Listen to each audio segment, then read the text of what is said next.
All right, hey everybody, it's Sunday night, so that means you're welcome to Mark's Whiskey. This episode, we're episode 9. We're going to be talking about George Dickel. This is their classic number 8. If you ever see their classic number 1, I read up, that means that's the white dog, which means it has not sat in any oak barrels for any time. So, but if you see the classic number 1, that means it's going to be clear and it hasn't sat in any oak barrels.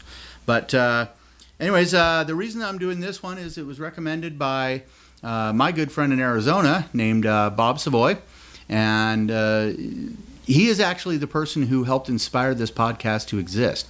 I went down to visit him in Arizona about 6 months ago, and the night before my plane left, we went to a liquor store and got a whole bunch of different trial-sized liquors and whiskeys, and we just sat there and sampled different kinds of whiskeys all night. And I thought, God, there should be a podcast where you just go through and you try different whiskeys every week. And I couldn't find one that I liked, so I made it. But so thanks, Bob, lifelong friend since 7th grade, for the recommendation on George Dickel. But anyways. And our new co-host, if you haven't noticed, this isn't Michael Arms with a haircut. Michael Arms is just extremely busy, and we hope that he can come by as soon as possible. But until then, we're just going to rotate his chair. So what's your name again? I'm Andrew. Andrew? Yes. Friend of Jeff's. That's why I don't know his name. And I thought it was just because you're bad at names. What's your name again, Frank? Nothing. Okay. Anyways, tell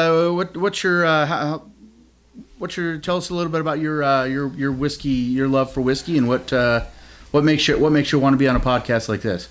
Well, my love for whiskey dates back probably to Crown Royal. Before I got into bourbon. That's a Canadian, right? That's a Canadian whiskey.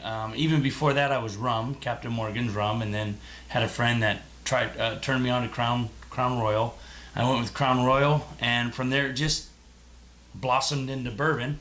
I'll do either bourbon or Scotch whiskey, depending on, I'll try different whiskeys just because they're fun to taste. Like the flavors of them.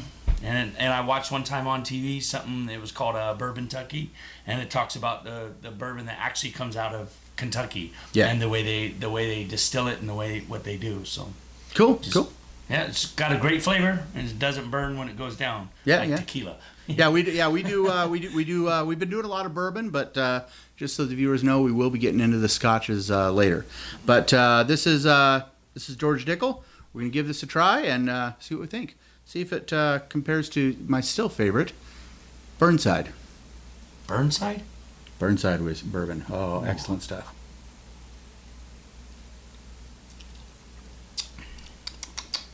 It's really light. That does not burn at all. It's got a good flavor to it. Yeah, it's got a good finish. Yeah. Yeah, got a very good finish. I like the finish. It's got a very good aroma, a very strong aroma. I mean, even when you're, kind of switching your glass around down here, I noticed that the smells were starting to come up. So very woodsy. Has a very woodsy flavor. Yeah. I don't know how long it spent in the barrel, but it was definitely enough. And I think it's pretty good for like $18-20. So. It's definitely worth the buy.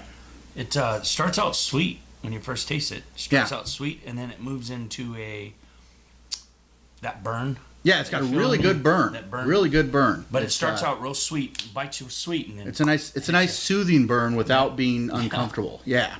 So this tastes really good with Coke and lime in it. Now for those, since you're new to the camp, we have 3 rules of whiskey. The first rule of whiskey is you always sip, never slam. That's true. Second rule of whiskey, is it second rule of whiskey for the mixing is the third, right? Yeah. So no tap water is no tap. Never let tap water touch your whiskey. So you always use maybe at least a Brita to make your ice cubes at home, and never let the restaurants put ice in there.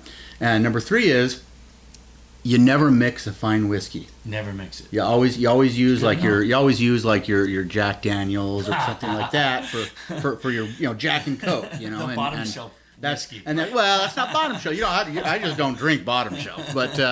But yeah, so you use your kind of your mid shelf for your mixing but anyways, definitely a good whiskey, Bob, and we're gonna finish these up, and we'll see you next week. Cheers. Where am I going?